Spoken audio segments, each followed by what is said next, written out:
So what's up leaf? See? So what's up leaf? But I and I Bobo Shanti, I and I call it ISAP.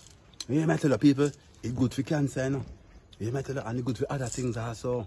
You see the fruit, yeah? Look at it, Bobo. See the fruit, yeah? Yeah? The fruit now, for juice for eat, you know.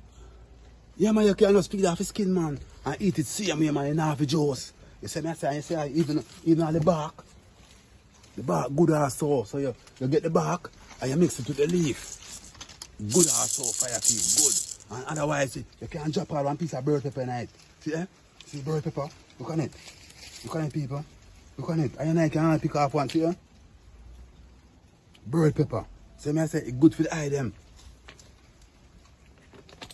Good for the eye, them. Only man will like King Selassie, Jah, Rastafari, live and reign in the heart of our flesh people. Just remember that. Blessed love once more again. Blessed love.